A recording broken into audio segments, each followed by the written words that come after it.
allegiance to the flag of the United States of America and to the republic for which it stands, one nation, under God, indivisible, with liberty and justice for all. Thank you.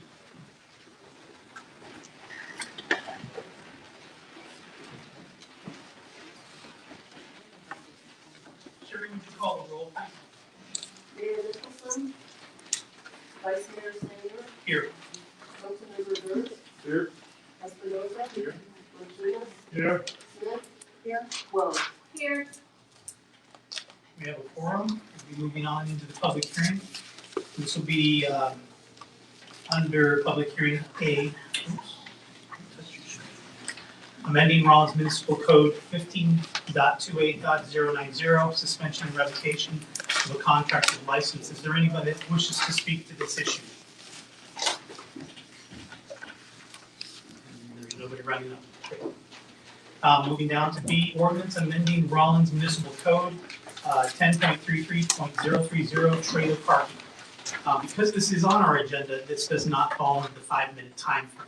But if we do start to repeat the same theme over and over and over again, we'll move on, okay?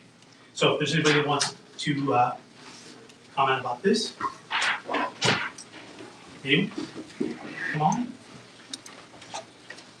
So you come up and stand, you know the drill.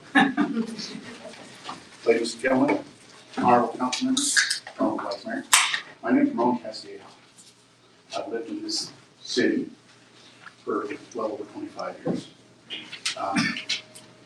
This issue just came up more than once, more than, I believe 5 times in the time that I've been here. Quite honestly, I think it's time to, instead of just bringing it up, have the citizens vote on it. We're majority ran government. The majority of the city of Rollins decides that they want this to happen, then it should happen. I haven't spoke to very many people, but the people on my block that I have spoken to, none of them are for it that I can remember anyone saying. Now, I don't speak for all of them. There's at least 2 people that I haven't talked to. Out of 6 houses, that's a majority. But it gets to the point where, are we wasting our time? Are we wasting your time? Do you have better things to do? Does the city of Rollins have better things to do? The police department have better things to do? Settle it, get it done, either make it an ordinance or not. Not everybody has a problem. I have vehicles, 15. I have parking off the street. I have parking on the street. My trailer, my motorhome, they're not on the street during the winter time. But not everybody can do that. Not everybody has that ability. There are city ordinances that says there's signs required to enforce parking, and that the parking cannot be enforced unless the sign's there. Easy to change, not a big deal. However, the police department, the code enforcement, they have far greater things to do than to worry about that. You can drive down the street right now, and I guarantee you I can find 4 or 5 vehicles that are illegally parked. And that's just because they're longer than 20 feet long. I have a truck that I cannot park in the angle parking downtown because it exceeds the 20 feet limit. And there are trucks just like mine parked there all the time. They don't have the time to deal with it. So take care of this, settle it, and stop wasting everybody's time. Just to make sure that the city has a chance to vote. That's my opinion. Thank you. That's all I've got to say. Thank you. Anyone else that would like to speak on this issue?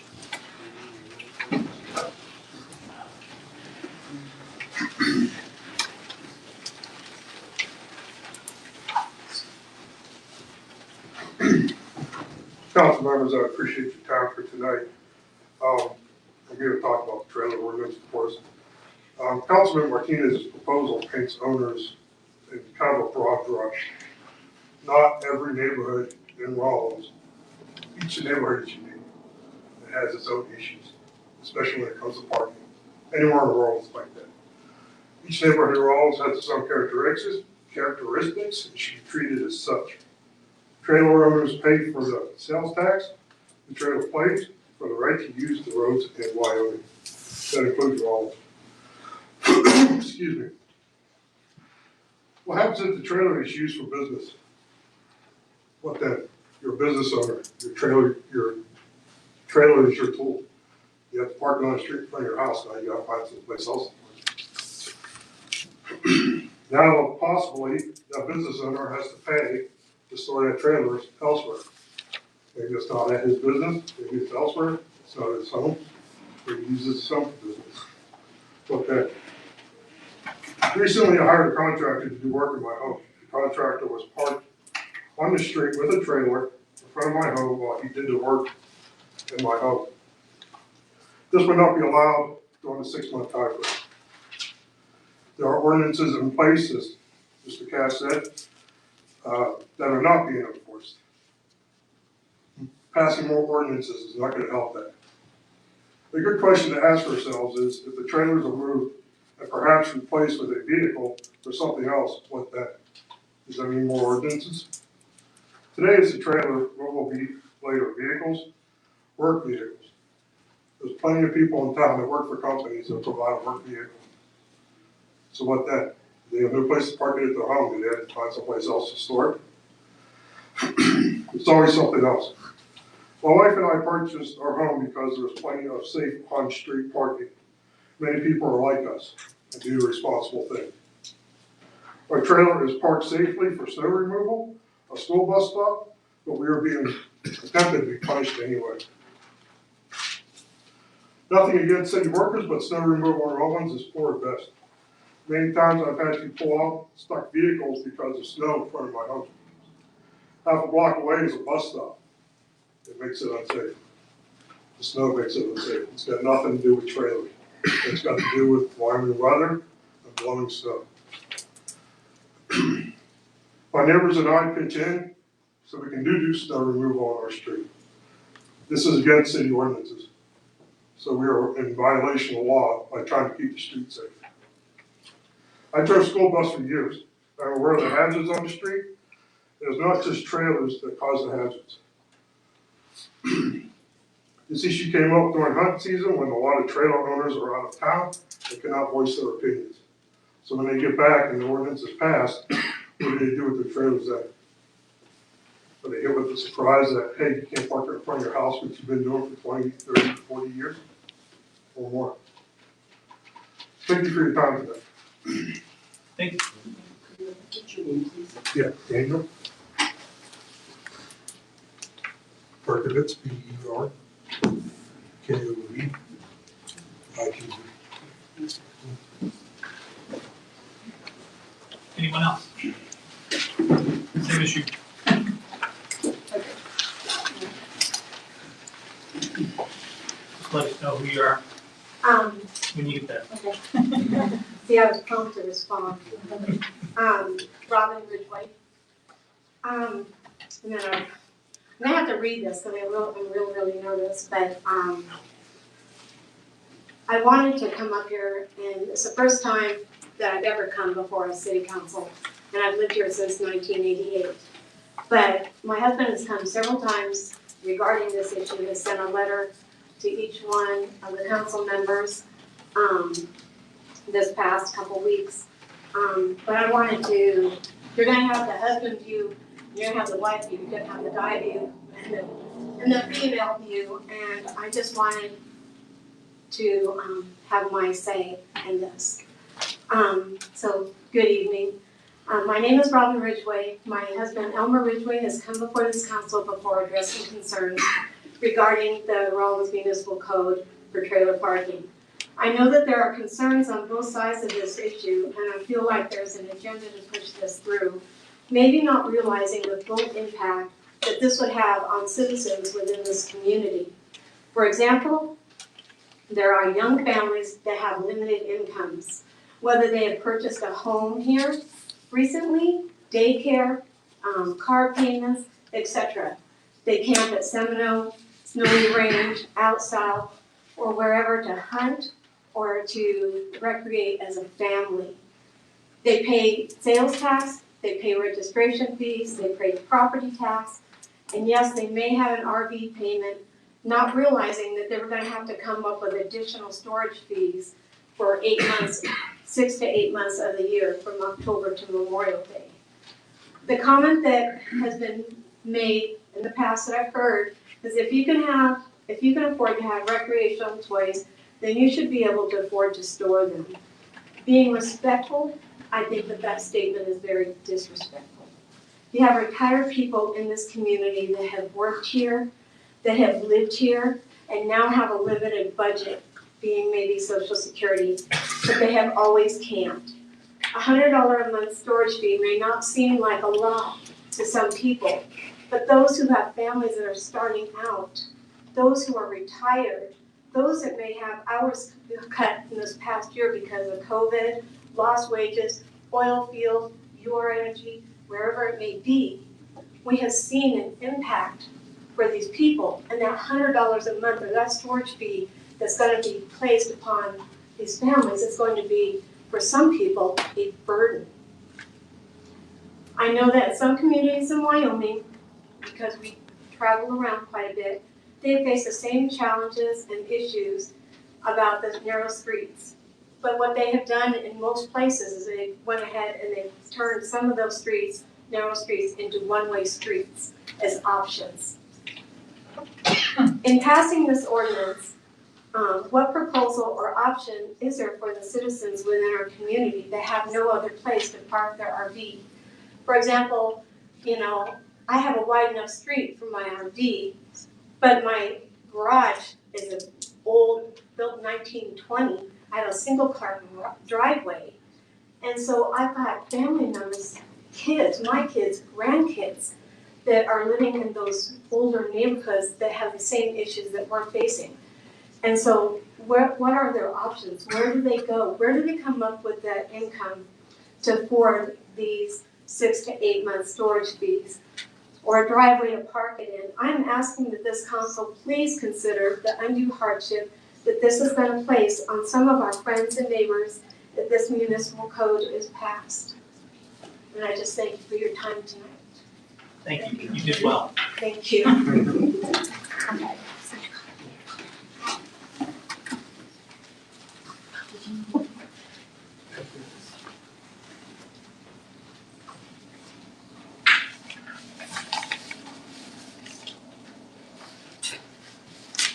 I was out of town for the previous meeting, so I thank you for the opportunity to speak at this one. To be clear, I do not own an RV, camper, or trailer, nor do I own any property on which to sell out spaces for one. Most disappointing thing about this ordinance being passed on first reading is the fact it's being passed for false reasons, I feel. I want a city council that is truthful, and I want people on the council that serve with integrity. Not seeing that. It was stated that this is being passed as a safety concern. I believe that to be a lie. There's no proof of campers, RVs, or trailers parked on the street being a safety concern that has been presented. All ambulances and fire trucks have been able to reach their destination. In the 5 accidents that occurred last year, 3 involved cars, not trailers. In regards to the snow conditions on the roads, council lied to the public in the beginning, saying if this ordinance was passed, all streets would then be plowed for the safety of the public. That's a lie. The plan to plow the streets in Rollins is predetermined based on the people and the machines available. And if your street is not on that list, it will not be plowed. To state this is a safety issue requires proof. For example, the deer reduction program was not based on the probability of a child being attacked, but on the facts of the number of accidents regarding vehicles. Also, to state this is only a safety issue for 7 months of the year seems incredulous. Either it is or it's not. There are levels of responsibility in any accidents. First, the person running into the street should not run into the street, or have parents that teach the child not to run into the street. And the person driving should not be on their phone or running a stop sign. This is regardless if it's a camper or a truck. Second, there are rules, processes, and procedures in place that, when followed, increase safety. As has already been suggested, we have ordinances on the books to keep campers from obstructing the view. They're just not enforced. Also, the committee that you had on off-street parking did suggest an ordinance removing all campers of a certain size on narrow streets year-round because the math, facts, proves that 2 cars cannot travel down that road with campers on either side. But the council ignored that suggestion. Third safety item is engineering controls to make things safer. And they often cost the most, as does this ordinance. I believe the council is passing the ordinance not for safety, but one of 3 reasons: money, power, and or fear. You are on the council and you are passing this ordinance, and it will make you or your family money. You need to abstain from voting. You're not elected to council to line your own pocket. There are others who want this passed to make money. I know I have friends who have empty lots. But I respect the fact that they're honest. That's why we want it passed. We do live in a capitalistic society. In regards to money, I'm also disappointed at the city's prejudices and hypocrisy.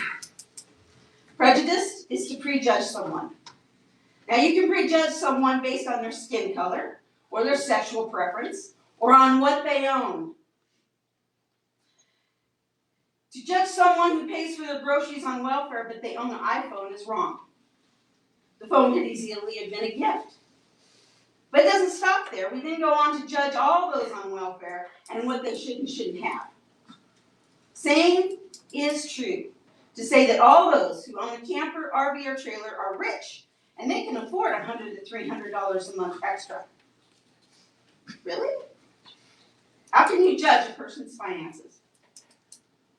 For those of you who think it's a high amount, that they won't rent it out for $100 a month, prove it. Prove the amount's wrong. Better yet, prove there are enough spaces in town for the 300 plus camper trailers and RVs you are forcing off the streets. Where are the facts? Because we live in a capitalistic society, once this is passed, lots rented out for 40 will become 100. And for those who can't afford it or can't find a spot, this council says we don't care. Just suck it up because you're rich. The hypocrisy is found in the fact this council voted against those people, which were about 4 people a year, who are building a new home should have sprinklers put in. And this was a proven safety concern. Why did the council vote this down? Why someone building a house wouldn't have the extra money to buy a sprinkler system, would they? Also, all those empty lots would remain empty because no one would want to build. Really? Pass this, and all those lots will be rocked and parked. No new houses will be built. Second reason would be power. Sure, there are many people who want the ability to tell their neighbor exactly where he can put his camper. What's next? I can tell my neighbor what color door to have. I mean, if he owns a house, he should be able to afford a new door, right? For those who really think this will change the view outside your front door, please tell me the difference between a trailer being on the street or in your neighbor's front lawn. Guaranteed, homeowners will cut down trees, remove grass, rock, or cement the front lawns. How does that work for property values? Exactly how are they to find a spot? 3 weeks when this goes into effect November 1st. Does making half the town bow down to the other half really benefit the town in any way? Does half the town really don't care about where they park the trailers just so they don't see them? That's arrogant. And you're becoming the monster you believe your neighbor to be. The third reason is fear. I do believe some people are truly afraid to drive on their streets because they are so narrow and because in the winter, the streets are so slick. Perhaps if the one afraid to get out of their driveway went to the owners of the trailers and asked with respect what they could do so the trailer could be moved so they could get safely out of their driveway, we could grow together as a community.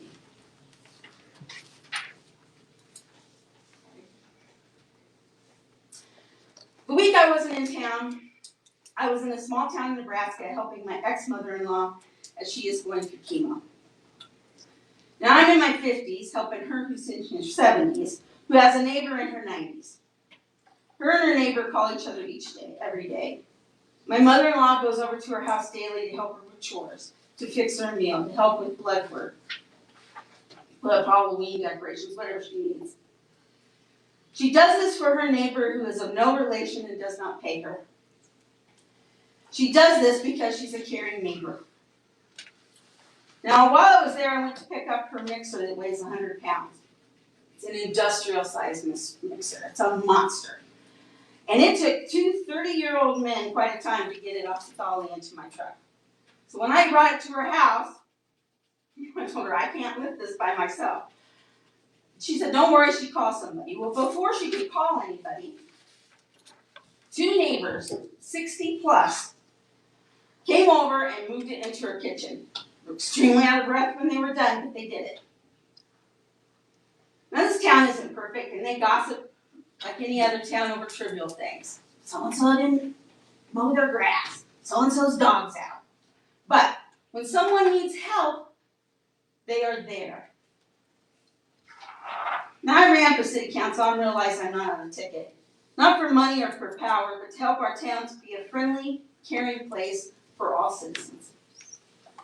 So before you vote on this, tell us why. Be honest with your response. Do you really care about the half of the town? And how this extra cost put upon them 3 weeks, right before Christmas? Or can you take some time to find a neighborly solution? And not vote based on assumptions, fears, or a predetermined mindset, but rather the facts. I just ask the council to do what is right, and may your conscience be clear.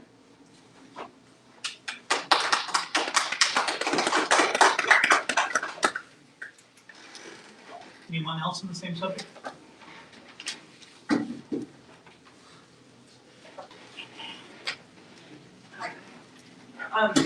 I'm speaking on behalf of my friend, Mr. Jolly. He's not quite the big public speaker, so I told him that I would come up and speak on his behalf. Hello, everyone. My name is Chris Jolly. I'm Cammy Birchmans, but it's Mr. Jolly. And I reside at 701 Birch. And so this kind of goes back to what she was saying, so it'll tie in very well. In Rollins, I'm here tonight to address you as a concerned resident concerning the camper trailer ordinance. I will start by saying I do agree that we have some problem areas that do need to be addressed and pose some safety concern. One being my residence and my legally parked trailers around my residence. I was unaware of the safety of it caused until Mr. Weisenberg, I'm assuming back there, stepped up and brought it to my attention. I took it upon myself to purchase property to store these to address the safety concern as it opposed to others. I do, however, am against putting in an ordinance that affects everyone else in the city due to the few safety problems it addresses for other people. I've had these campers to spend a lot of time and enjoy camping and other activities with loved ones. The majority of the citizens cannot afford to pay for storage of properties to store these, as I believe not all Rollins residents should for a few people. We can fix and address these few areas. I took it upon myself to fix my safety problems, but it is a consolation for Mr. Weisenberg. I also ask that with this being said, this being the 5th time the ordinance has tried to pass, we put this citywide vote and let citizens of Rollins decide what is needed. Thank you for your time. Thank you.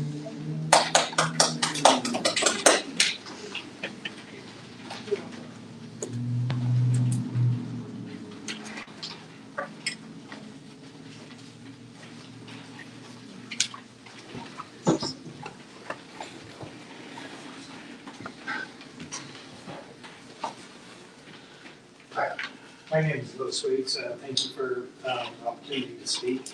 I'd like to say thank you to everybody that spoke tonight. I agree with just about everything that everybody said. The one thing I'd like to bring your attention and just paint a picture of is that years ago there was an ordinance passed where vehicles cannot be parked on the street without legal plates on it. I drive up around town and stuff. I see vehicles parked on grasses, people's lawns and stuff. Is this what we're going to see with campers and stuff now? Just something for you guys to think about. I bought a house where I have plenty of parking for my trailers, and I don't want to see that in my neighbor's yards and stuff. So please just think about that. Thank you.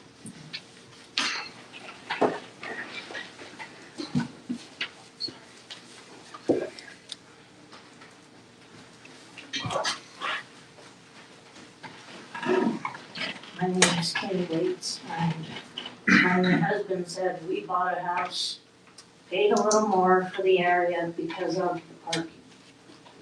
I looked tonight online, some of the realtors are even advertising houses with plenty of off-street parking. Or on-street parking, I'm sorry. So, I mean, it's out there, people buy for that reason. I agree with a lot of what was said, there's a lot of lower income, like middle class, that maybe that camper's all they can afford. And I just don't think it's right you push this through. I agree with changing narrow streets to one ways, that would help a lot. If the city wants these off of the street, maybe they can open the parking lot at the fairgrounds for these people on narrow streets. I don't know if that parking gets used in the wintertime, It's county property. is it? But if the city has anywhere that these narrow streets seem to be the problem, that people can put that there without the expense, I don't know. But, thank you. Thank you.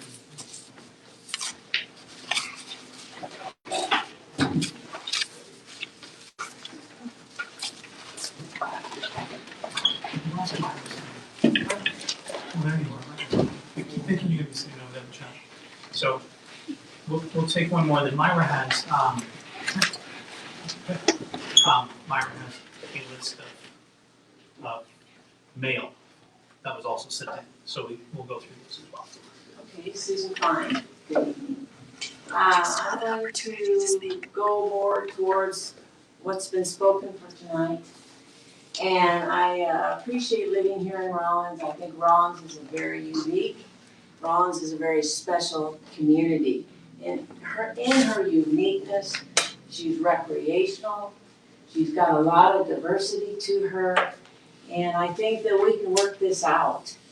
And I feel bad right now because of COVID. People are stressed, the incomes have been hammered. It just seems like the timing right now is just such in a crunch financially. And, you know, there are the families that this is all they have. And they're on a limited budget. And it would be a shame to say, by the way, not only are we having this COVID issues and everybody's being hit with the finances, now we're gonna require you to do this. P.S. It's money out of your pocket. And, you know, there's a lot of people. This is a town that has campers. This is a town of four-wheelers. This is a town of recreational. We have a lot of fun things. And I just like to see this lay down or get resolved completely in favor of letting the campers and trailers in that state work it through. Thank you. Myra? Hey, did you say you were closing it, or is there? No, she's got a whole stack as well. She's gonna read, this is mail that has been sent in, people that could not be here tonight. Due to the current situations, we did take written comments in, so I and hopefully some other staff member will alternate reading those, just so you don't have to listen to me constantly. So this is from Desi Palmer. Dear Rollins City Council members, I am writing in regards to the proposed parking changes for campers, boats, trailers, etc. I am in favor of this change. I've personally experienced kids Walking in roadways during the winter months due to trailers causing drifts they can't get around other than walking in the street. I've been nearly sideswiped by buses in the Highland Hills area multiple times due to campers taking up much of the driving lanes, and they also caused iced up ruts in the street, almost making it a one-way street. I too own a 45-foot camper and an enclosed trailer. I was sure to have the property to park my camper and trailer out of the way, not only of my fellow neighbor, but out of harm's way when plows or street sweepers come around. Our neighborhood never gets plowed, so that generally is not a concern. However, I do understand why others would want their I do not understand why others would want their property to be in harm's way of being hit by other motorists, plows, or slush and rocks peppering the sides of their trailers, boats, and campers and causing damage. I've seen campers, trailers, and even vehicles being parked in areas that they don't own the property in which they are parking. Campers and RVs especially are not easy to see around when approaching a corner, even when parked legally at times due to the size of the camper. Campers don't have enough windows to see through like what you sometimes can with trucks and cars. I encourage you to take the time to drive around the industrial area of town, as well as the McMicken area by their cycling center. There are plenty of lots that are either advertised to have spaces that are not currently full, or there's potential for the owner to possibly rent a space out for people to store the vehicles in question. I believe the street parking is and should be for vehicles that can move and drive under their own power and should be moved every 24 to 48 hours. It is inconsiderate to park your vehicle in front of your neighbor's home and property for more than that, especially as a storage type situation. Please keep our streets clear of clutter and safe for vehicle travel and foot traffic. Thank you, Desi Palmer.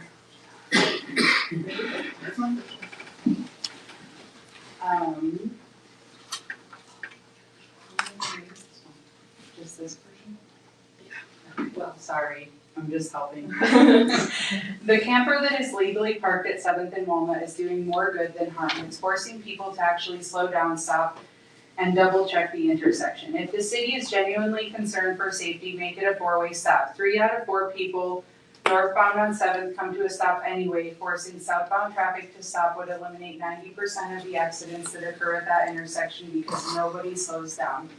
Another improvement to safety would be to make all the traffic lights have a constant rotation, not just when traffic shows up like the light at 6th and Spruce. People east and west on Spruce blow the red light all the time because they don't expect it to turn red, and north and south traffic on 6 literally have about 2 seconds of green to get through.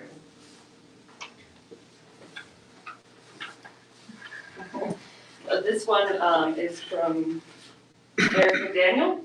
Honorable Mayor and Council, I'm writing to urge the City Council to vote against adopting Rollins Municipal Code 10.33.030, regulating trailer parking on public streets, roadways, right-of-ways, and alleys. The city has laws and ordinances in place that are loosely enforced. To target certain residents of the city would be unethical when other laws and ordinances are not properly enforced. The City of Rollins has the manpower and resources to properly enforce existing laws and ordinances, making sure trailers and vehicles are properly parked and registered. I understand some neighborhoods are tighter than others, but with properly parked vehicles, it should not be an issue. I am not aware of any low visibility intersection accidents. As a motorcycle enthusiast, riding neighborhoods is quite enjoyable and relaxing. I have never had any issues or heard complaints from passengers or other riding enthusiasts.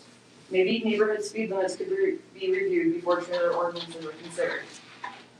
When it comes to snow removal, the city should address it like other cities. If your vehicle's parked on the street, they get plowed in and the resident is responsible for plowing themselves out.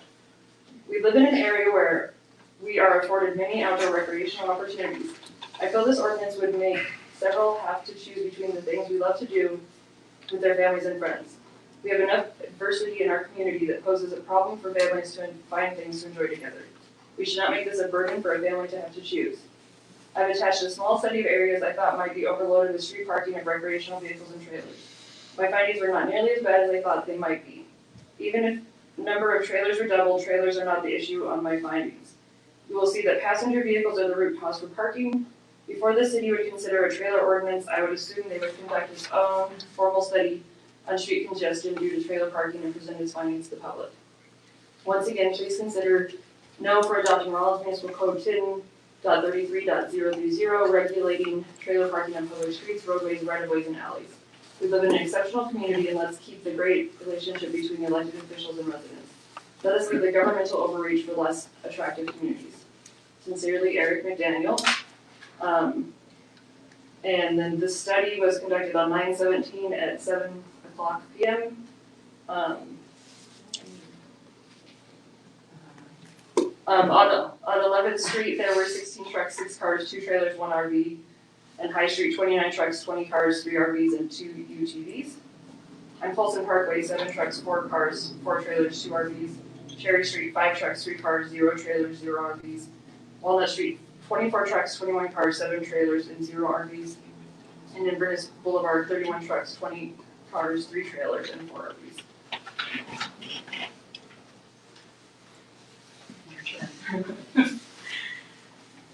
This is from April Martinez. Dear Mayor and council members, I know that some of you have heard from me before in regards to past trailer ordinances, yet I want to bring this to your attention again.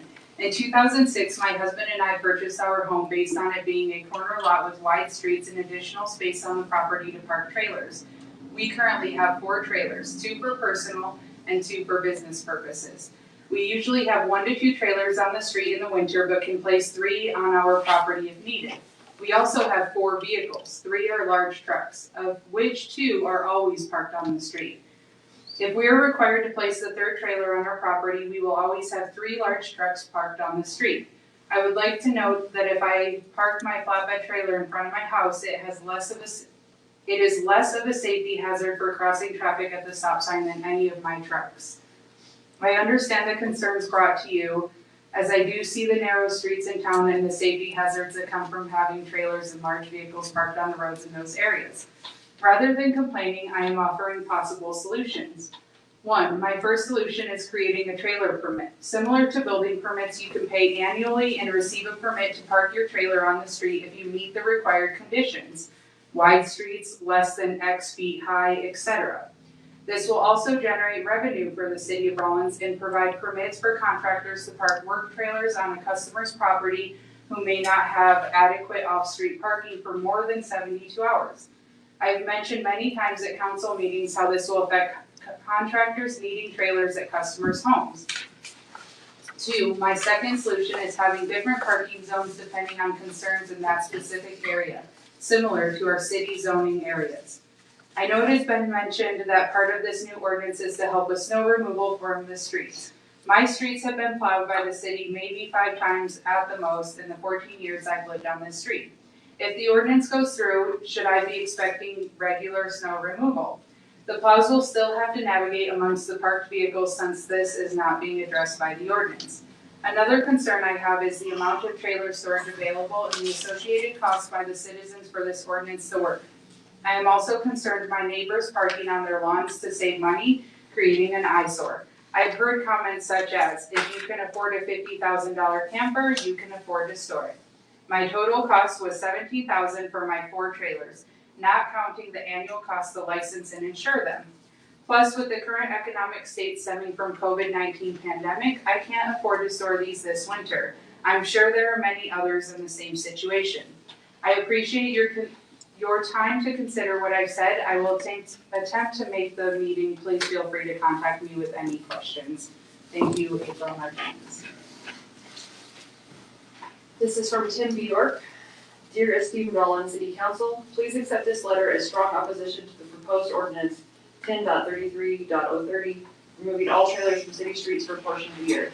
I don't think the astounding number of campers, boats, and other trailers is being considered. It must number in multiple thousands. People are saying if you can afford a camper, you can afford to rent a space on someone's land to store it. I think the bigger question is who stands to profit from this ordinance. Some conservative estimates for 2,000 campers would be in the hundreds of thousands of dollars in someone's pocket. Our streets are narrow regardless of which type of vehicle is parked. One-way streets and enforcing current ordinances already on the book would solve most of the issues in question. Thank you for your time and effort to make Rollins a better place to live. Sincerely, Tim Bjork. Myra, Yes. have you gone through quite a few of those? Have you looked them over? Or because they're kind of following a certain thing here. Yeah, well, I do think we're down to the short ones, except for, Mostly short ones. they're much shorter, except for the Ridgeways, which, Robin, would you like me to? Which we have, I have that. Okay, We have. Everybody has that. but we're down to like 2 paragraphs usually per.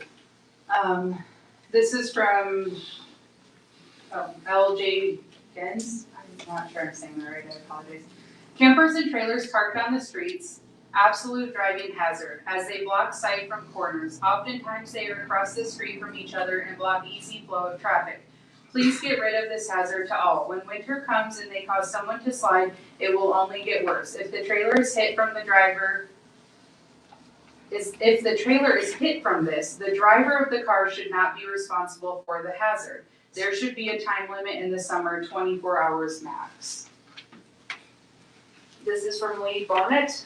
This submission is in response to the proposed ordinance. I own a toy hauler and a small enclosed trailer that I use to go camping, go to Sturgis, and move my Harley around. I do not understand what the problem is of parking these type vehicles on the streets. Cars and pickups are parked on the street and apparently no one has a problem with that. An RV's width does not take up any more of the street than a pickup or most cars. What safety issue is being violated by the park of these vehicles? I don't know. I read that one option might be considering the parking being allowed for the summer months, but I feel that would be discriminatory. If an RV can be safely parked on the street for 4 or 5 months of the year, they can be parked there for all times. We are trying to legislate an added expense for storage fees for every RV owner that other citizens are not required to pay. The final consideration I would point out to the council is, are there enough storage spaces around in Rollins to accommodate the hundreds of RVs that would be affected under this ordinance? And this is from Deb and Mike Vigil. We applaud City Council for addressing this issue. The parking of RVs and trailers on city streets is a hazard for motorists and pedestrians alike. In addition, they impede emergency vehicles, school buses, trash, and snow removal. All of these services that taxpayers and homeowners pay a great deal to have. Why then would City Council not want to enhance the availability of these services? Please adopt this ordinance. It would be a good step towards reestablishing Rollins proud.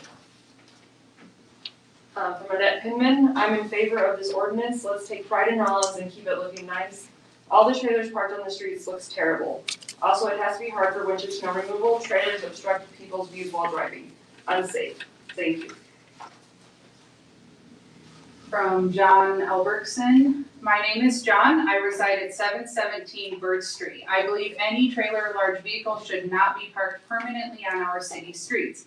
Short term is fine, and some large vehicles are needed for a person's occupation. But to have them parked for months at a time, I believe it is hard to see around and a danger to the public. There are some that are parked almost across from one another, so two-way traffic is impossible. There are plenty of storage businesses in our town which would be a good place to store them. Thanks. And Mary Kay Albertson, I'm opposed to large trucks parking on our street. Our neighbor across the street drives the mail to and from Cheyenne every night, and his 2 trucks are parked on the street every day. This makes our street a one-way street because they are so large. We have other neighbors that have trailers, campers, four-wheelers, etc. parked in front of their house, which just makes our one-way street even longer. Then on the corner, our neighbors on 7th Street park their large trailer on the corner, and you cannot see around the trailer to see if any car is coming down 7th Street.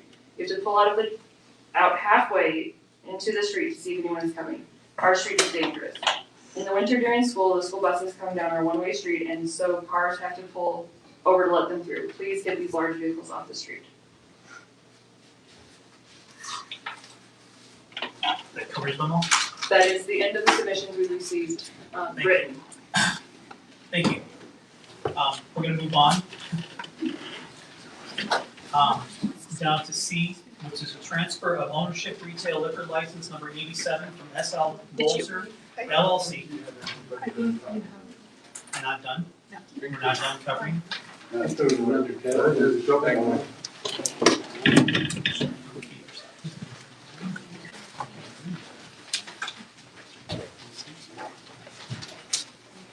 Oh, thanks for the opportunity. My name is Jerry Arlingston. I'll keep it brief. One of the things that made me proudest of Rollins was the decision not to legislate non-smoking businesses. That's what this country's about, right? Don't legislate. You already have laws on the books that if a trailer is a nuisance, it can be made to move. Enforce them. You do not need to legislate this. Thank you.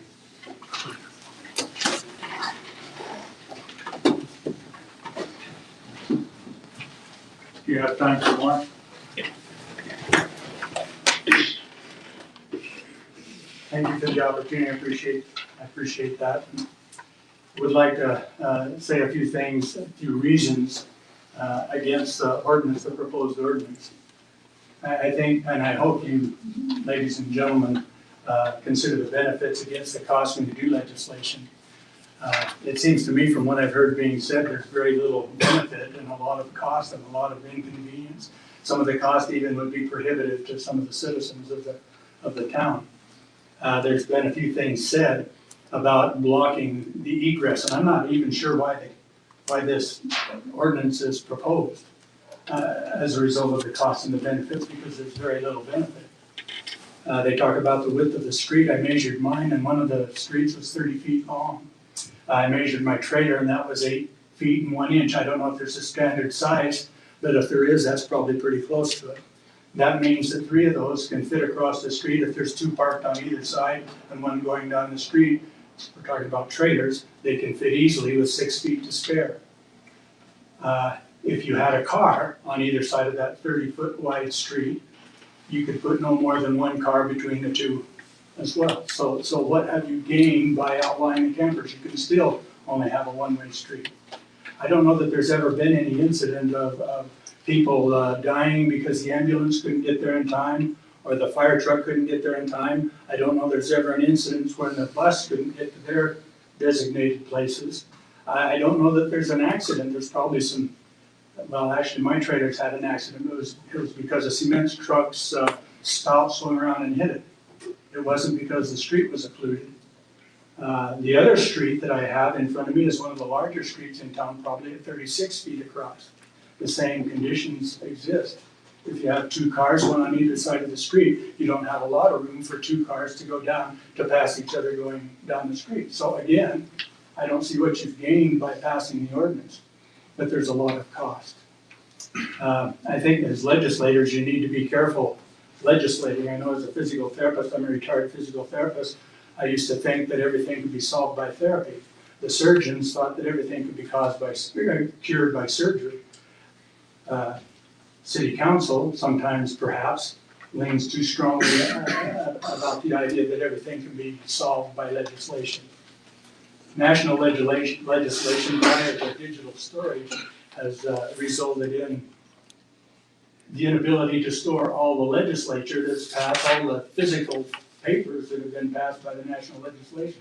I read that some time ago, but that's such a small part of the problem with legislation. Someone said that when you legislate, particularly blanket legislation, as this is, that there's always a number of people that will be hurt by it. That's any legislation, more especially with blanket legislation. I think your goal maybe should be doing less legislation and allow the citizens to solve the problems for themselves. That's one of the reasons I still live in Rawlins, is because it's a low-key, low impact type of city where I can do pretty much what I want with my own personal regard for my neighbors and for the other citizens of the community, instead of having to worry about legislation. And that's a good independent type of thing for a city to be, in my estimation. Thank you for your consideration and your time.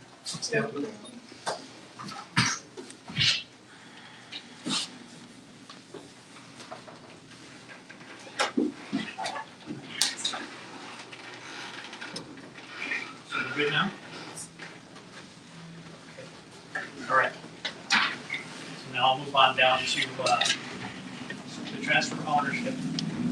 Retail liquor license number 87, SL Bolzer, LLC to Ichiban, Japanese Steakhouse. Number 2, Incorporated, doing business as Ichiban Japanese Steakhouse. Mayor Pro Tem and Council, on September 17th, the Ichiban Japanese Steakhouse filed application for transfer of ownership from SL Bolzer LLC, also known as Office Bar. The Wyoming Liquor Division has reviewed their application and determined it complete. Publication requirements were met by publishing in the Rawlins Times on September 26th and 30th, posted at the place of business, and posted on the city website. Okay. Anybody wish to speak to that issue? All right. Moving on down. D, a resolution authorizing the amendment of the fiscal year 2020-2021 budget to reflect items that should have been reappropriated to current fiscal year expenditures. Okay, tag one and two. Now it's you. Tag, you're. Council, thank you for this opportunity to bring before you, this ordinance, or this amendment for the budget for items that should have been reappropriated that somehow were missed. And so in discussing with the city manager and with the department heads, these are the major items that need to be brought over. For example, like the police cars, they've already been approved, ordered. Now they're ready to be transferred up here, but we have to pay for them. And we can only do that through this resolution. So similar things for the rest of them. And that's down under new business as well. Yes. So we'll cover it there. Yes. Okay. That's it? Okay. Thank you. Okay, moving down to citizens' participation. This is anything that's not on the agenda. So if you have any comments about something that's not on the agenda, now's your shot. They're not rushing the podium. Okay. All right. So since no one's coming up, we'll move on down to a proclamation of domestic violence awareness. I have that in front of me right here. Join together to prevent domestic violence. This is the Domestic Violence Awareness Proclamation. Whereas domestic violence in rural communities exists as a hidden, silent, and often unrecognized reality that may not be reported to authorities or underreported, and whereas we need to challenge the assumptions made about domestic violence, become proactive in preventing domestic violence, and hold offenders accountable, and whereas Carbon County Cove and other agencies, organizations, and state coalitions across Wyoming and the nation are committed to preventing domestic violence by promoting prevention awareness campaigns, educating the community, and advocating for victims' rights.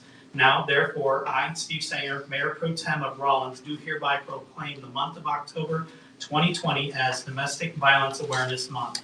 In Rawlins, Wyoming, I urge all citizens to join together to prevent domestic violence.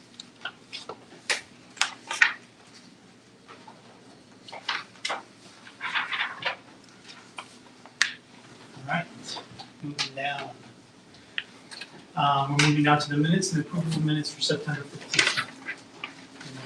Mr. DeVary. Mayor, I make a motion that we approve the minutes of September 15th, 2020, regular commission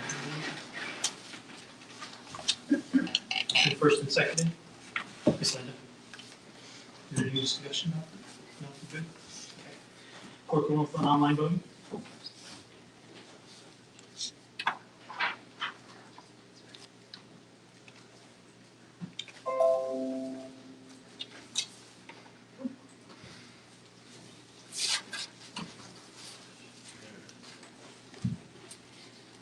Online voting is closed and the motion carries with 5 yeas and Councilmember Espinoza abstaining. Okay. Moving down, approval of minutes for September 29th, 2020, special meeting. I move to approve the city council special meeting minutes of September 29th, 2020 as presented. Sherry, district second.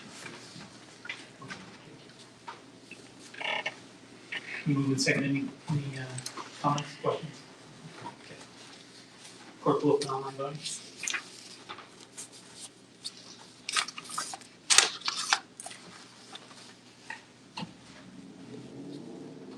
Online voting is closed and the motion carries with 5 yeas and Councilmember Espinoza abstaining. Thank you. Moving on down to correspondence, reports, and information, the city manager report, Ted, you're it. Thanks. Right up here, right up here. You want me to come with that? Oh, yeah. Heck yeah, these guys were all nervous. It's your opportunity now, you know? Okay, so a couple things I wanted to update you on is starting the next council meeting, I've asked our department heads to come to these council meetings, and they'll come up and just do a little brief summary of certain things that are going on in their area. And I think that'll be really good for council to kind of hear from those department heads, as well as citizens too, for them to be able to hear kind of what projects they're working on. They'll be real brief, but I just wanted to let you know that that'll be happening starting next council meeting.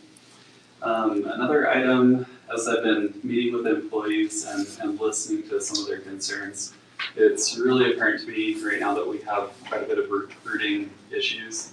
Like our police department, our fire department, different areas are really low. We need more employees. So I think it's for me, it's a priority that at my previous employment, I had some software that increased the number of applicants that I was getting. It doubled the amount that we were getting. And so I would like to look into that and start working on that right away, because as I listen to these employees, they're just begging, like, they need help. We need more people. So just wanted you to know that that's on my radar. Another thing, Jody has been working diligently on trying to understand, getting our budget numbers and looking at where we currently are with our expenditures and our revenues. In the near future, maybe within a month, I'd love to do a budget work session with the council to kind of give you an update of where we really are. And we have been getting the priorities from our different department heads of what they view we should be doing, until the end of the fiscal year. So I think it would be really good if we can kind of regroup on that and talk about our budget needs. So, and then just on one more side note, my family is moving in pretty soon here, so I will be kind of unavailable Friday up until Wednesday of next week, trying to get my family here. So, Okay. thank you. Thank you. Seems fair.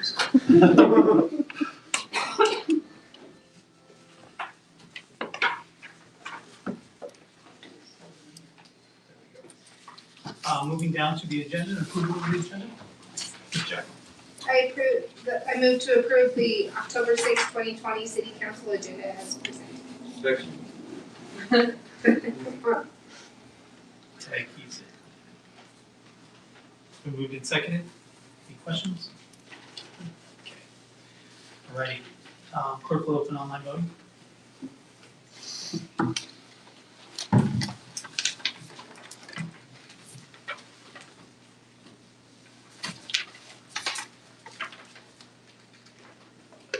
Online voting is closed and motion carries with 6 yeas. Thank you. We'll be moving down to board appointments. And we're going to be doing the Rollins Community Shooting Range Advisory Board. I need a motion for approval of this. Ms. Jackson? I move to approve the appointment of Monica Oswald. Still want to vote that. Sorry. I move to approve the appointment of Harold Kostek to the Rollins Community Shooting Ranges Advisory Board for the term ending June 30th, 2023. Second. Moved and seconded. Any questions? Okay. Clerk will open on. Are you here? Hey. Well, we gotta know who you are. I thought y'all was just gonna rubber stamp me. We try not to. Mr. Vice Mayor, ladies and gentlemen of the council and citizens of Rollins. My name's Harold Kostek. Recently moved to Rollins from Victoria, Texas, where I've taken a job with Wyoming Department of Corrections. My last 10 years in Texas, I was employed by Texas Department of Corrections, Texas Department of Criminal Justice. I've applied for a position on the Shooting Advisory Board. So I'm just gonna nutshell as much as I possibly can my credentials and be available for any questions anyone might have. From the age of 24, I'm 53 now. My entire professional career has been military, corrections, security operations, security consulting, having to do with firearms. I hold a number of NRA certifications, National Rifle Association, which are nationally recognized. I'm a pistol instructor. I'm also a chief range safety officer. By the end of the year, I hope to have my certification in range operations and development as well. The As for the state of Texas, I was a licensed security instructor, certified by the state. I was also a certified trainer for the private security program where I trained armed security officers, personal protection officers, and that sort of thing. I have numerous hours, hundreds of hours of training from other various private organizations which are available on request. I believe I enclosed my NRA certifications with my application. So I've been here since September, or excuse me, since late October or August, where Wyoming embraced a South Texas boy with a snowstorm. We don't really do snow in South Texas. There's too many problems. But I'm very happy to be here. Thank you. No, we're not gonna have many questions, but. Well, we appreciate you bringing the snowstorm. Yeah. You seem very qualified. Thank you, I appreciate it. Thank you. Clerk will open online voting.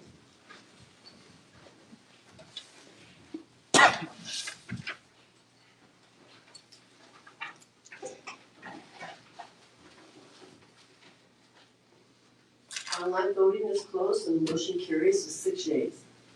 All right, moving down to Rollins Community Shooting Range Advisory Board. What's this one? Sure. I move to approve the appointment of Monica Postlethwaite Postlethwaite. to the Rollins Community Shooting Ranges Advisory Board for the term ending June 30th, 2023. Moved in second. Now you gotta come up.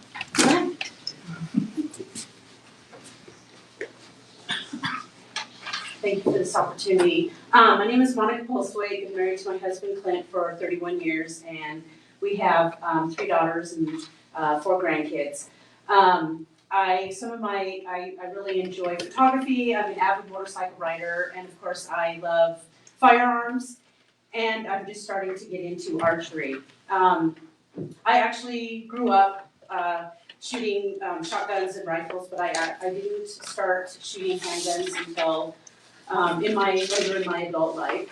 And as a female, I was apprehensive about going to the range or shooting or anything like that. I was lived in Washington State until a year and a half ago when we moved here. And right before we moved here, I got a job working at a gun range in Washington State in the sales department. And they wanted us to take some of the classes, so I took the classes, and then they had a women's club. And so I took that women's club, and it made me feel a little bit more comfortable with shooting. And so then I also was starting to go through the process of being trained to coach how to actually, the safety classes and everything. So when I was in the sales department, it was really nice to be able to have that female presence. We would have guys come in, husbands asking me, what do you think about this for my wife or my girlfriend? And I was able to give them a female perspective. And as far as being on the board, I think it would be really good to have that female perspective. And also, I think it would be great if there are women and ladies and women in the community who really would like to get into shooting and maybe are a little apprehensive as well. I think having that female presence would really help to maybe bring more ladies into the shooting. Thank you very much. Thank you. Welcome to Rollins. Oh, thank you, and I absolutely love it here. Clerk will open online voting.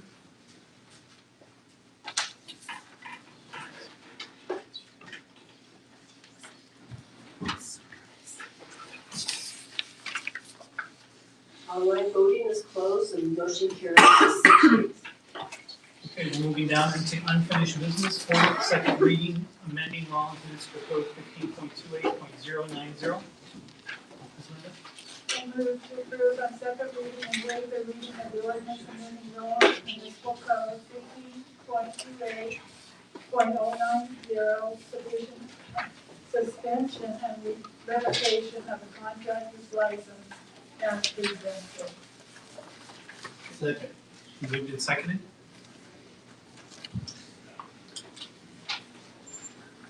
Who did the presentation on this one? Danielle, you did this one? No, we don't really need, I just wanted to remember. we What was your question? did that one. Oh, okay, sorry. Just I wanted to know wasn't. if you did it, right? Yes, You there did it. wasn't any questions last time, so I was No, just okay. kind of hanging out, but if you have any, let me know. No. Okay. I guess I just have one quick one. This, we were asked to wait on this and now it's back. Is it just? So the last time I asked you guys to table it due to a publication error, and I wanted to make sure that we had the proper publication for the Oh, public that's- hearing okay, portion. So that's why it's back, I just needed to Okay, make sure we were covered there. fair enough, fair enough. Thank you. So if there's no other questions, clerk will open online voting.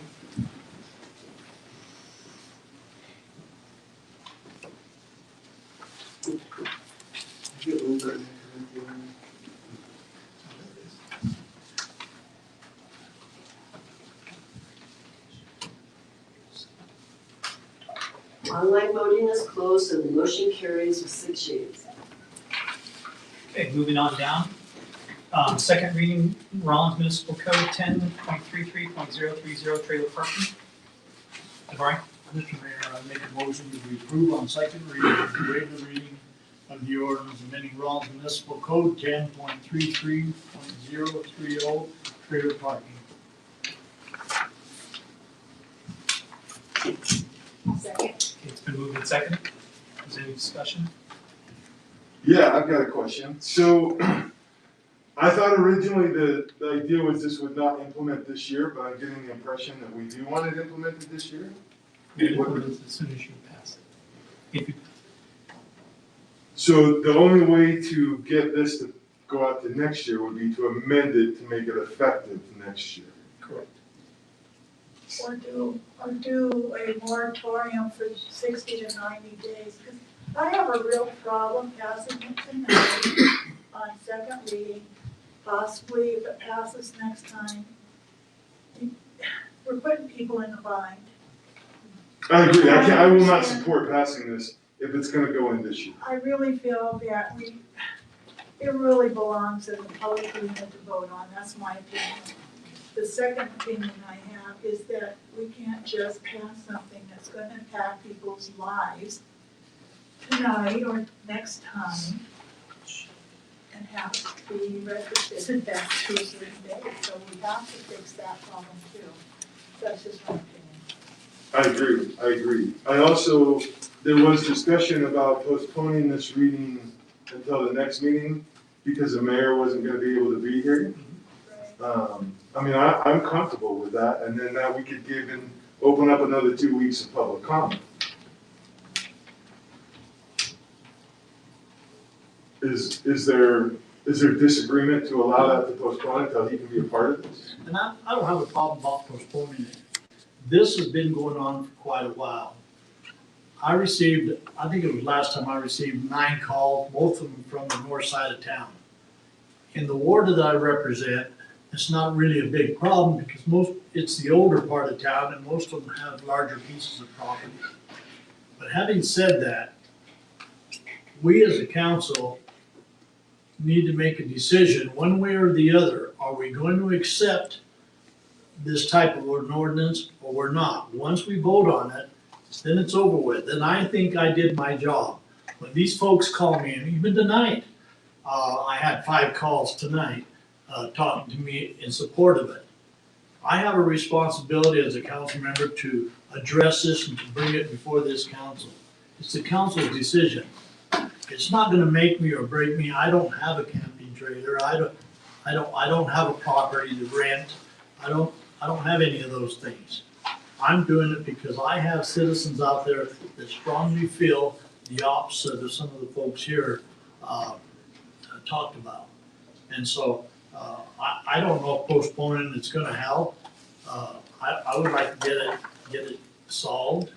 We got a third reading. If you want to amend this ordinance, change it any way you want. I took it before the Board of Adjustments. They made some changes on it.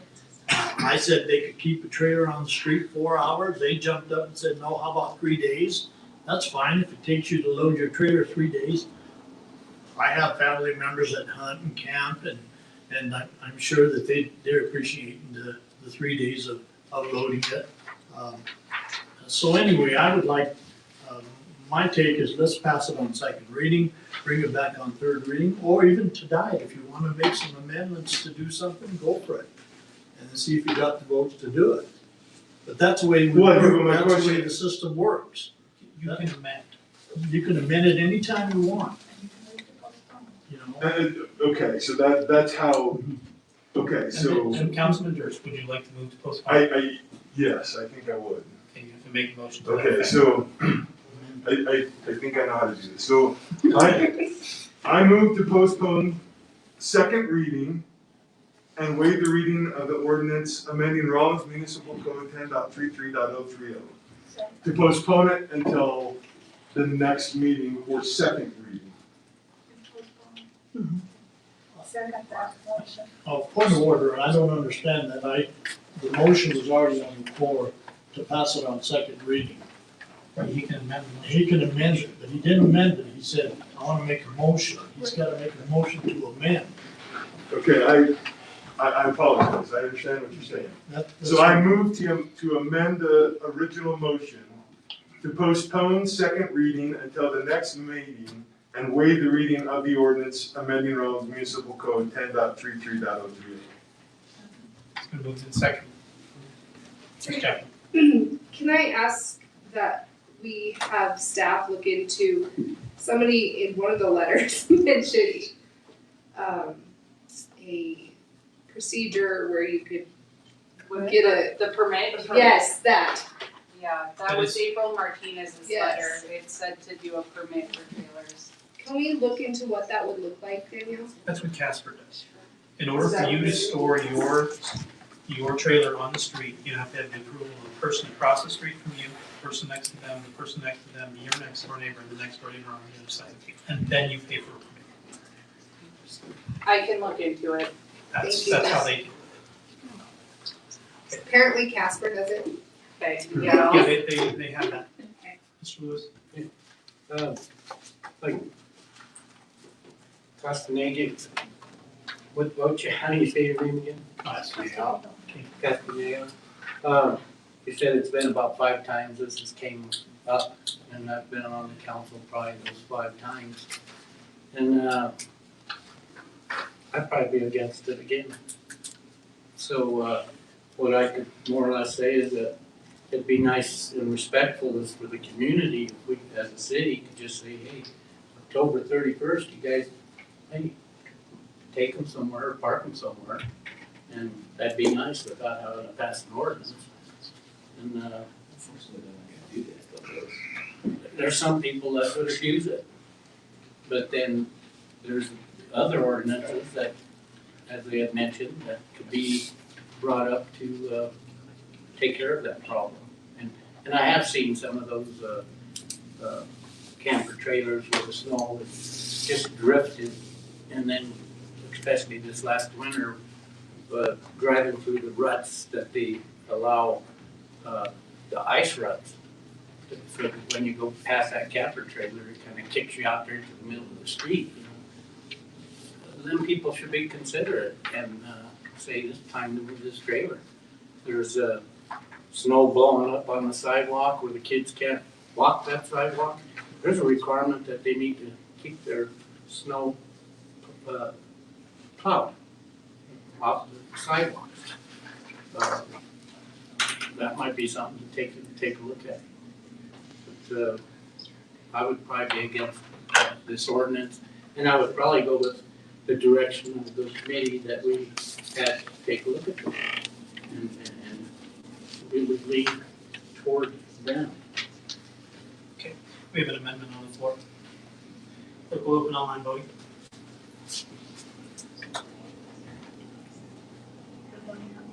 We're voting on the amendment. To postpone.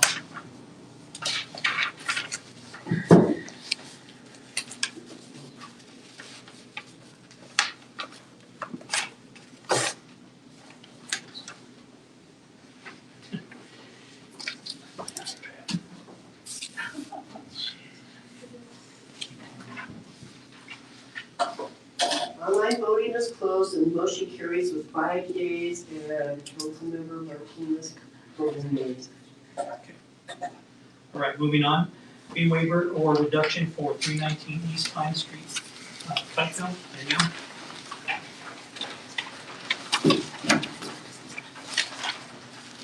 Honorable Mayor Pro Tem and City Council, this item is coming back to you from the last City Council meeting. Since that time, I've done some research and some work on this. We did go remeasure the area that was cut, because as Mr. Elliott stated, we did do more than that. We did overcharge on asphalt, so I did reduce the bill by that. We undercharged on the time. I did not adjust that. So we had measured that it was 27 by 4 feet. We did call Eddie, who couldn't remember. He thought maybe it was 15 by 4 feet. So I also determined, it was brought up to determine the square foot cost for asphalt, which I'm not gonna lie, I was a little bit stressed out about, but I did do it, and I came up with $12.23 per square foot. By depth? Yes, that's by depth as well. So, that would be to cover the asphalt, equipment, and labor. I actually thought it was a little bit high, and I was second guessing myself and kind of struggling with that, so I did reach out to STC, who does this, all the time, obviously, and you know, their bread and butter is asphalt. I do want you guys to keep in mind that they're a super large company who does large quantities. But I did talk to him and kind of explained how I got to that number and what I was looking at, and he said that my math was correct. If he were to do that, he was actually about $16.67. So if that's the route we wanna go moving forward, I'm good with that. I would kind of like some direction maybe from you or Sean on that. Right, somebody. Derek was here earlier, but he did have to leave, so I did wanna also let you guys know that he knows about his bill being reduced. He would still like a waiver on this or a reduction, whatever you'd be willing to give him. However, if one is not granted, he will pay the bill and work with us to get that taken care of, so. How much did it go down with the corrections? 621.23. Yes. Went down $150.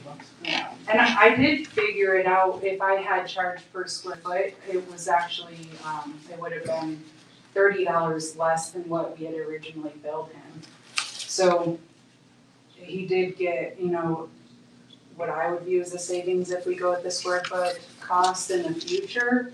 It seems like that's actually a little bit more accurate, but again, that's kind of where we're at. If you guys have questions, I'd be more than happy to answer them. And Now, this is something that, that's opening, starting a precedent where people can come up and say, well, the street was in bad shape, so therefore I'd like a reduction in fees. Is that? That's not true. Amy pointed that out. yeah, Yeah, I say, I absolutely Yeah, think seemed it like would we be did. setting We a have a precedent, but We have a set fee, and that's the fee we charge, period. Right, what she's saying is that they overcharged. Overcharge. Yes. Yeah, So the we- calculated space was we actually smaller corrected than his they- bill. Right. But again, if we go by the square foot, my original bill wasn't that far off. So that's where, if that's the route we go in the future, his bill's been adjusted, it's $621.33 at this point. But that's, like I said, he does still want a waiver or reduction, that's why it's coming back to you guys, but if it's not granted, like I said, he will work with us. He wants more than the 621. Correct. Any other questions? Thank you, Danielle. Thank you. Clerk will open online voting. I'm sorry, I missed two motions. Oh, we didn't do it yet. We should probably do that. Just saying. Any motion on the move to approve it. That's good. I move. Oh, hold on, my screen just clicked off. I have a question. I can do it. If we do not plan to do a reduction, then we wouldn't even need it, correct? You are doing a reduction of the original bill. Oh, for the original. Okay. No. We don't. This would just be a reduction on the street cut. So there is no change, then what he's asking for is a reduction of his new bill. Correct. Yes. So, So unless there's a motion, that just dies. correct. Or we could move it and let it be the. Is that correct, Amy? If there's no motion, then It just, Yeah, both options are available. The council can make a motion in a second and choose to not vote in favor of it and strike it down that way. Or if it fails for a first and a second, it would die. so there's no first and no second. There's no first. So I need a motion.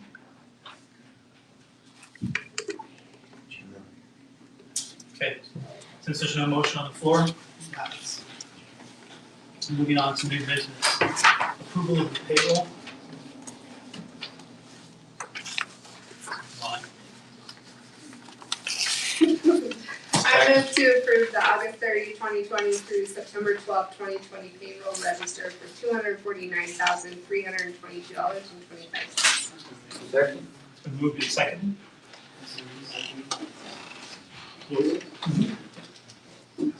Any questions? None? Okay. Clerk will open online voting.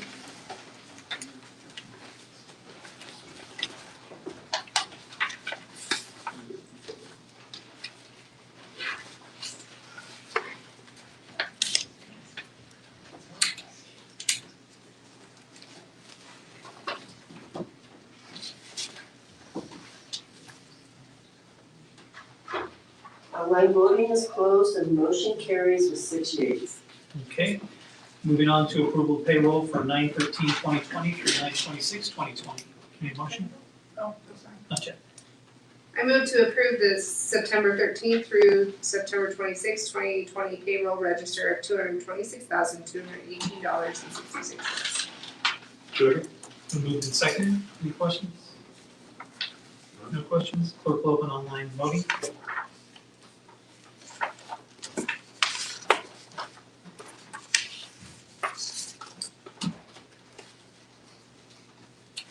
Online voting is closed and motion carries with 6 yeas.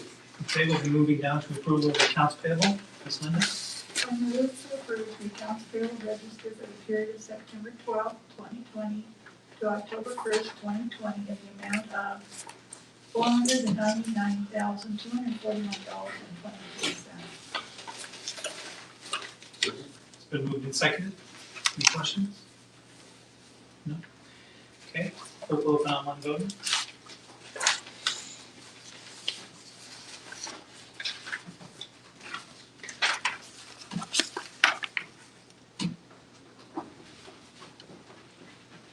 Online voting is closed and motion carries with 6 yeas. Okay, moving down to approval of transfer of ownership retail liquor license number 87.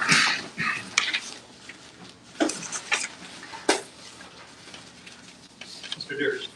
I move to approve the transfer of ownership of retail liquor license number 87 from S&L Bolzer LLC to Ichiban Japanese Steakhouse 2 Incorporated, doing business as Ichiban Japanese Steakhouse for the licensing term of October 7, 2020 to March 31, 2021.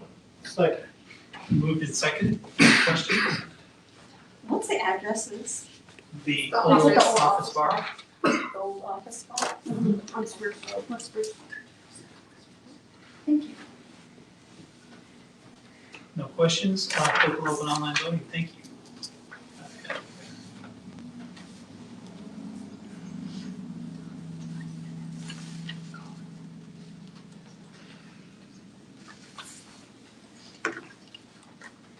Online voting is closed and motion carries with 5 yeas and Councilmember Wells abstaining. Thank you. Moving on to first reading amending Rollins Municipal Code 19.40.050 fences. You guys want a motion first? Yeah, we'll get there. I'm just trying to get to the screen. No, you're good. Okay. I move to approve on first reading and waive the reading of the ordinance amending Rollins Municipal Code Title 1940.050 fences. Second. It's been moved and seconded. Honorable Mayor Pro Tem and City Council. This is a small amendment to Title 19 compared to what we did previously. So this is actually coming to you guys for two reasons. After we amended Title 19, two things came to our attention as staff. So we did take it back to Planning Commission, who ultimately made this recommendation. But the two things that kind of stood out to us after we had some fence applications come in is one being that during the process when we were reviewing Title 19 with City Council, one of the changes that we had made was going from 6 foot to 7 foot in the rear for residential properties. And we had somebody point out to us, and I feel a little silly for not catching this, that pickets come in 4 foot, 6 foot, or 8 foot. So we went right in between the 6 and 8 foot. So that was one of the reasons. The other thing is we had a commercial property owner wanting to put a 6 foot fence on their property in the front, in a commercial 2 property, to help secure the things that were going to be on that property. And a 4 foot fence, somebody could just jump over. So we did take this back to the Planning Commission. They actually made some amendments to our original kind of staff recommendation of what that would look like. And that's what you guys have today. So they actually broke it down per zone. So they are proposing that we would allow 8 foot fences in commercial 2, industrial, public and civic use, which is currently where our jail is at the communication center.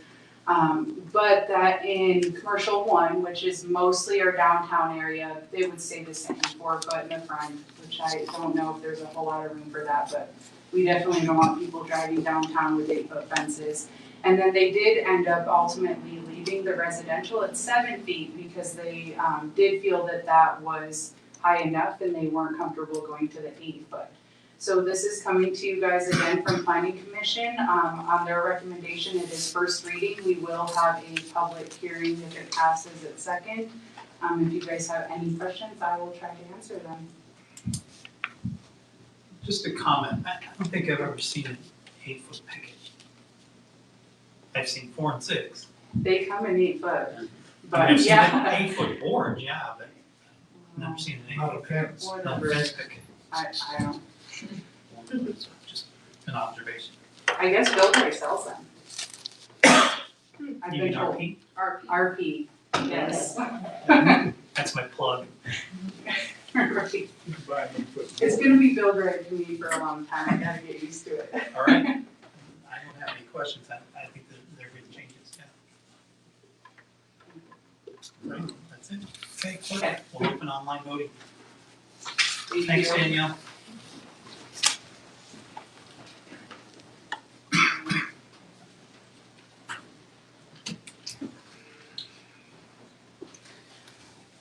Online voting is closed and the motion carries with 6 yeas.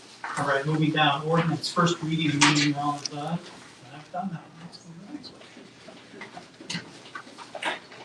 Oh, this is not- Bid reject 2020 rebid splash pad package, Miss Linda. I move to reject the bids for the 2020 rebid splash pad package. Second that. Moved and seconded. Okay. Honorable Mayor, Pro Tem and Council, you have in front of you the 2020 rebid splash pad package, that is just the actual splash pad component. And we are asking you guys to reject the bids that were turned in.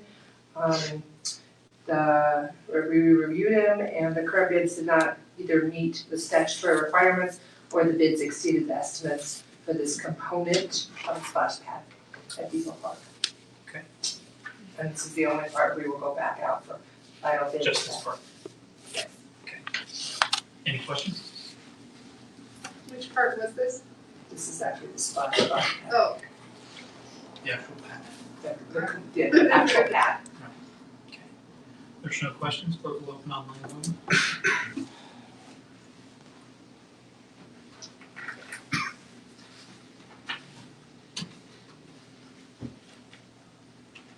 Online voting is closed and the motion carries with 6 yeas. Okay, Honorable Mayor, Pro Tem and Council, what you have before you is, I need to do this part first. I need a bid award for the 2020 rebid splash pad utility package. Ms. Linda? I move to award the demo utilities for the splash pad project to 71 Construction in the amount of $62,340 with the notice to proceed spring 2021. Second. Moved and seconded. Okay.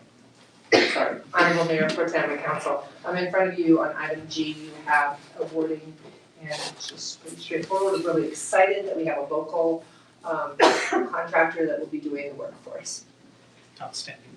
Any questions? No? What were the other bids on that? There was only one. There was just one bid. Yeah. Clerk will open online voting. Those are online. I'm sorry, this is for the. This is for the demo, pad? No, this is the utility. this is for the demo and the wet utilities, to actually prep the site. Okay. I apologize. I should have done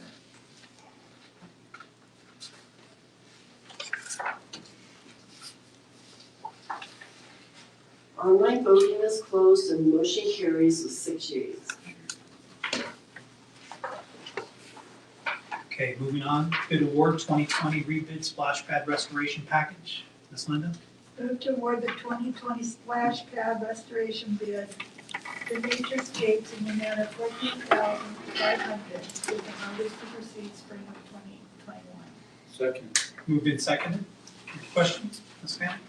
No, again, we're really excited, this came in right where we wanted it, and again, it's a local company, love that, Dennis is super excited, and he will be the person who'll put everything back together, make sure the irrigation system in the park is working right, putting the fence up around the splash pad to keep the kiddos safe, and so he's really excited to be working on this project. These guys do great work.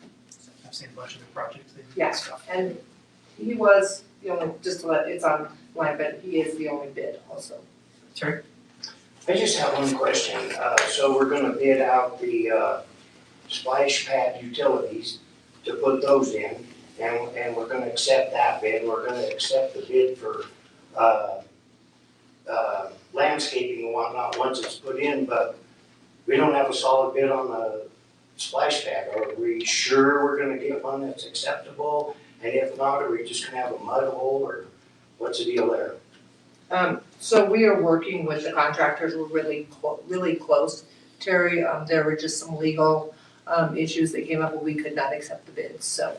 Wouldn't it be better to accept the bid for the project and then accept the bid for the other stuff? I did talk with Carl, our city engineer, and we worked with the other contractors, and we're all gonna proceed in spring with everybody working together. With or without a bid on the regular We'll have, splash? no, we'll have a bid in front of council in the next. What if it's not acceptable?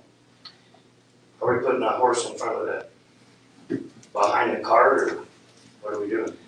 Really the suggestion, through staff was to move forward on this, and that we felt like we are in a position to go ahead and accept this and not have a hole in the ground. Is there provisions in their bid that if you, for some reason, can't get the actual pad, then their bid falls no? No. If the council's concerned with this issue, you can modify your motion to include that it would be contingent upon the city adopting or accepting a rebid for the splash pad component. I think it's reasonable. So that would be both of those. I would be glad to amend my motion to add those contingencies. Second. So this is, we're on the one for 14.5, that's the one we're on right now. And we have the same first and second, they amended. We'll go back. Can we do reconsideration of the motion that was prior? Yeah, we'll go back. Okay. I'll finish this one and then I'll go back. Okay? What was that wording contingent on? Completion of splash pad. On Completion of an acceptable bid within the budget. For the main components. I mean, the size and everything remains the same no matter what the bid is, that all stays the same. So whatever the wet work underneath is, whatever the landscaping is, that remains the same. It's just, what's the price of that, the pad itself. Okay, so we have the amended motion for the restoration package, which is what we're on right now for $14,500. Okay, we have the amendment. Yeah, Sherry, we're good? Okay, clerk will open online voting for this one, then we'll go back to the other one and do the same thing for this. first.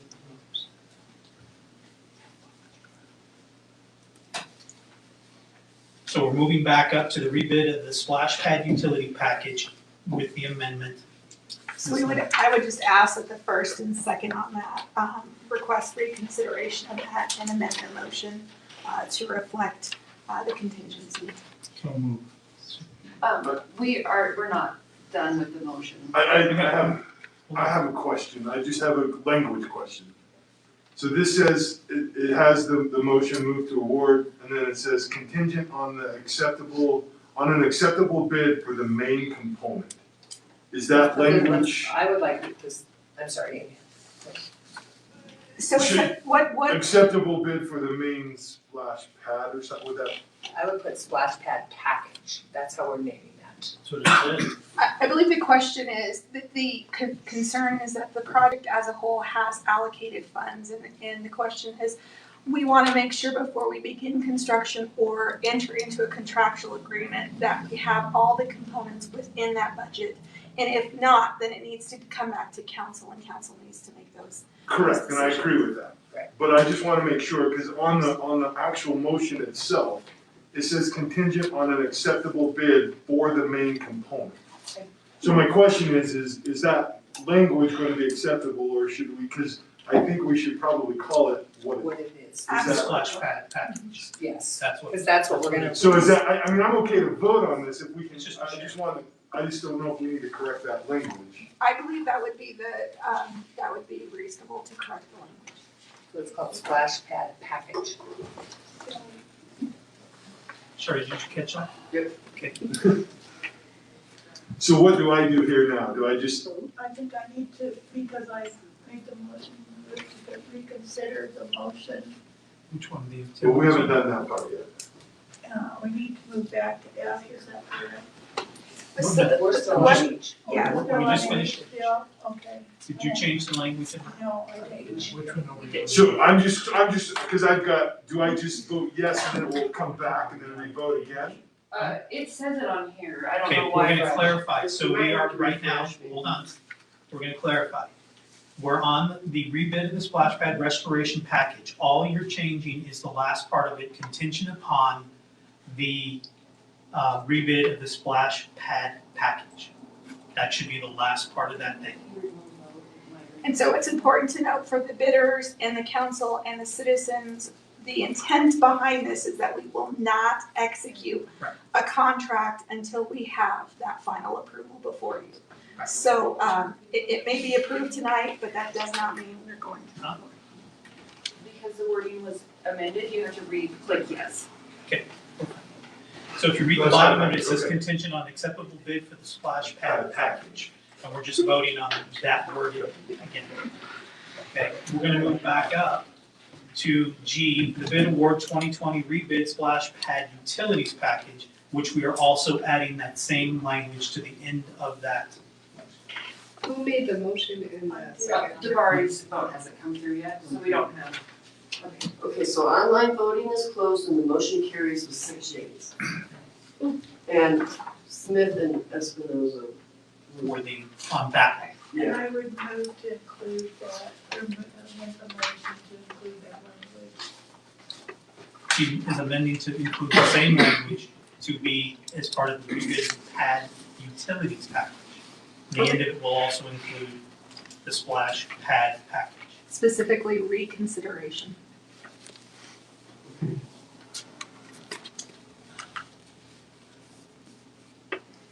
Second that. Louis? Oh, yes. Can't see Linda moving the lips.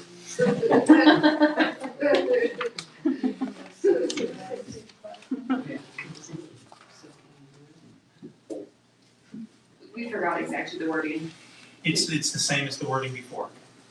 So Because they're contingent both on tied. the acceptance of the splash pad package. It's the same verbiage because we're tying them both to the same. Yes. Well, we can't look at it. It's Oh, on the other screen, so thank you for your understanding. Okay, so it's the original motion with just the comment and. Right. And so Linda made the first motion?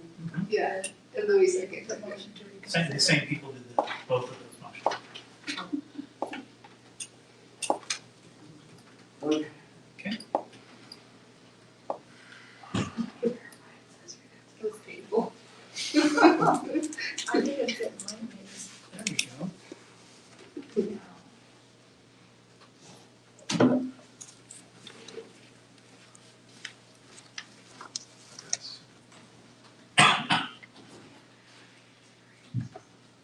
Okay, online voting is closed and the motion carries with 6 yeas. Super. So those both cover and they tie back to the splash pad package. Correct. Correct? Correct. Okay then. Okay, That's it. thank you. You I'm just gonna let you talk. And thank you, and again, we're really excited that we had this, and it was just really, again, we wanna do everything correctly, and we couldn't accept the splash pad package because of statutory requirements. Okay. Super, thank you. Almost there. Almost there. We good, Abe? Yes, Thank you. we are making sure that we have that under reconsideration because the council took action and there is a vote. So, in order for you to reconsider that again tonight, it required the first and the second, and specifically reconsideration. Thank you. Okay, you're gonna be way easier than I am. Okay, Sherry, you feeling okay there? Good? 15 years of this. All right. Always. We're gonna move on down to I, authorizing, resolution authorizing amendment of fiscal year 2020-2021 budget to reflect items that should have been reappropriated to the current fiscal year expenditures. Ms. Johnson? I move to approve the resolution authorizing the amendment of the 2021 budget to reflect items that should have been reappropriated to current fiscal year expenditures. Moved and seconded. You're up. Okay, so council, I would like to go into a little bit more detail as to what is going to be reappropriated.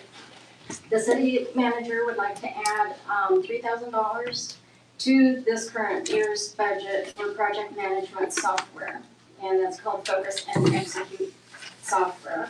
The police have vehicles, tasers, computers, should have been reappropriated, that was not.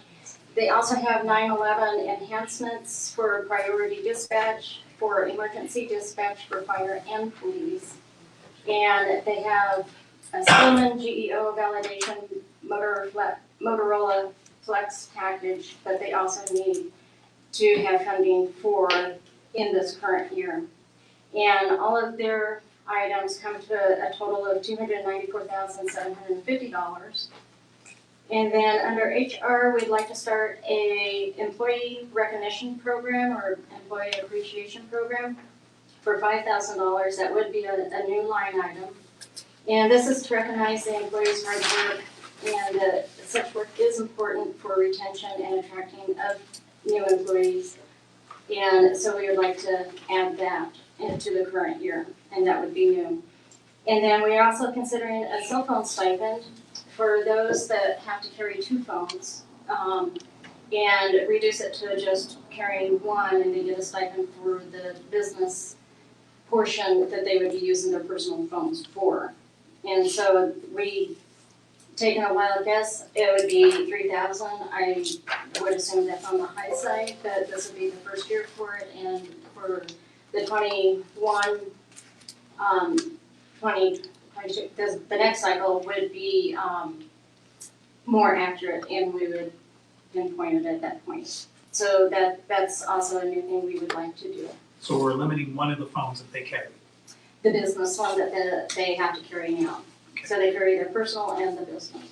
And we want to eliminate the business and allow them to carry just their regular phone, their personal phone, but then receive a set stipend of either $20 or $40, I believe it is, for the use of that.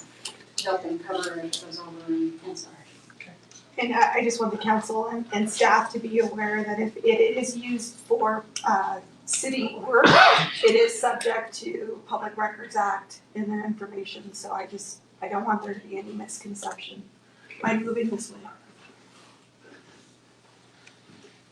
And then the Downtown Development Authority, DDA, has the splash pad, that was also not reappropriated from the prior year. And then the bathroom, through one of the work sessions, they decided on the Cortez version for the bathroom. And that, I believe, brought it up another 10,000 to approximately 55,000.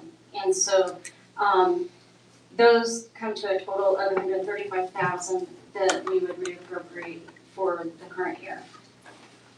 Now, the last one is for the facade easement agreement, and I want to make perfectly clear, Pam had asked me to do this, that this is not general fund money.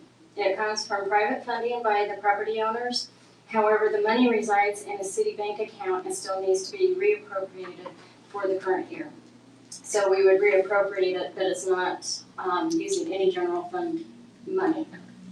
So that all totals, everything all together, $515,750 that would need to be reappropriated. And I've looked at the budget and I feel comfortable that that funding is available. Okay. And I go back, the Water Enterprise Fund has 50,000 they need. 250 was reappropriated, should have been 300, so we're gonna add another 50,000 for them for replacing existing manholes as well as obtaining new ones.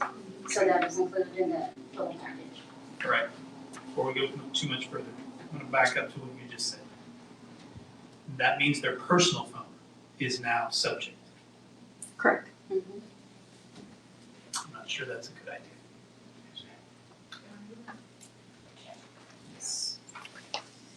I have a question about that.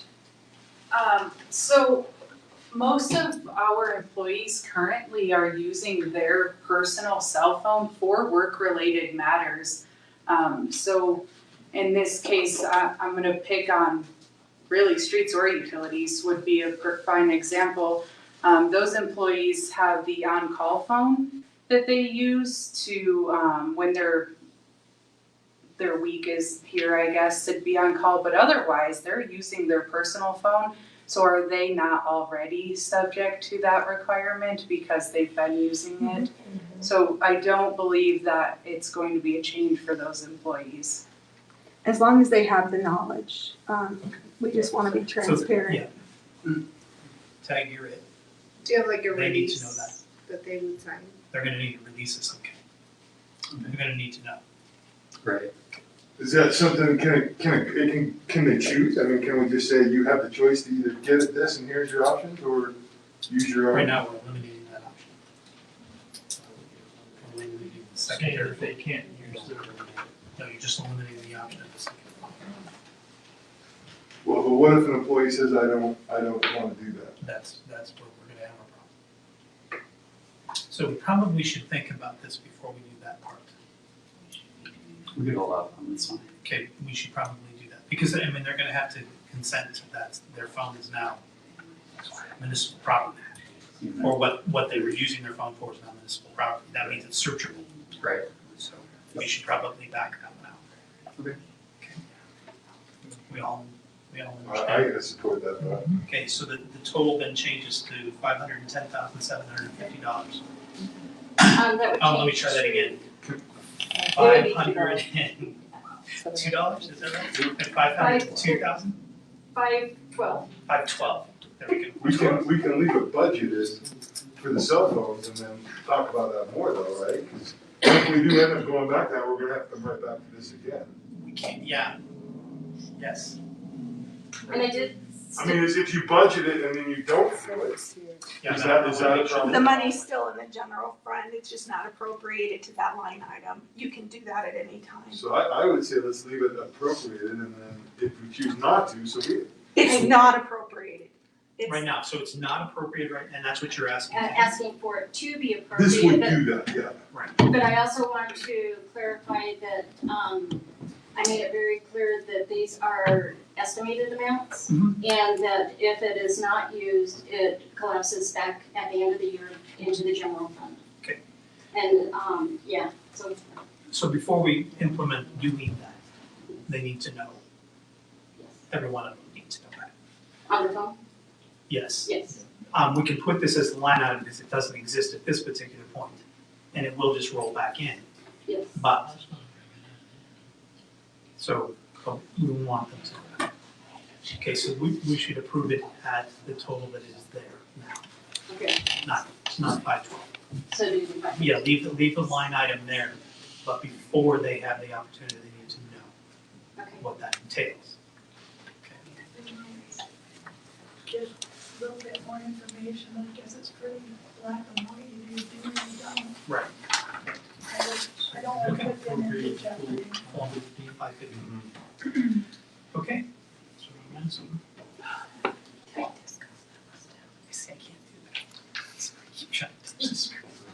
It's terrible. All right. So we have it on the floor. We know the total amount. Maybe any other questions? No. Good. Okay. Sherry?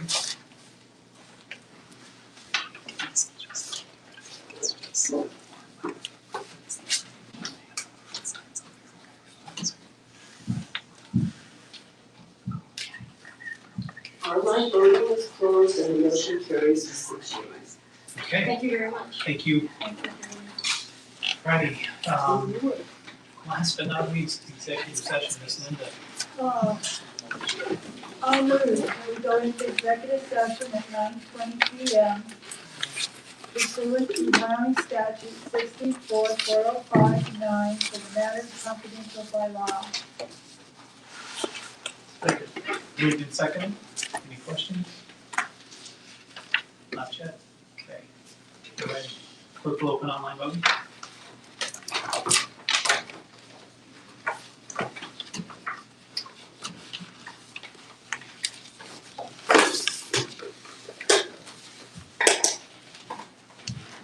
Online voting is closed and the motion carries with 6 yeas.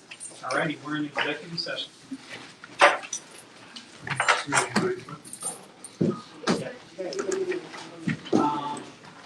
Yes, sure.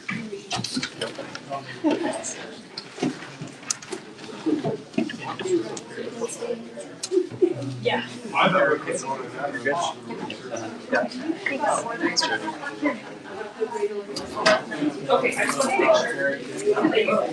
I figured you would.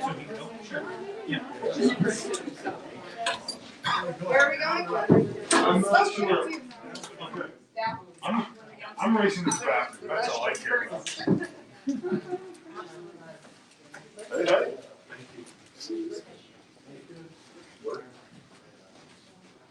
Was that Dale's? That was Dale's, right? One is physical therapist. Yeah. Yeah, he's a physical therapist. Yeah.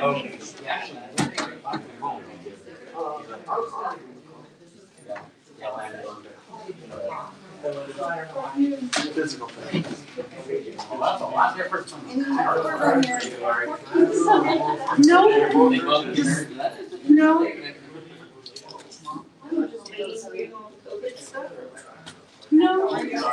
Court takes a long time. Very good job.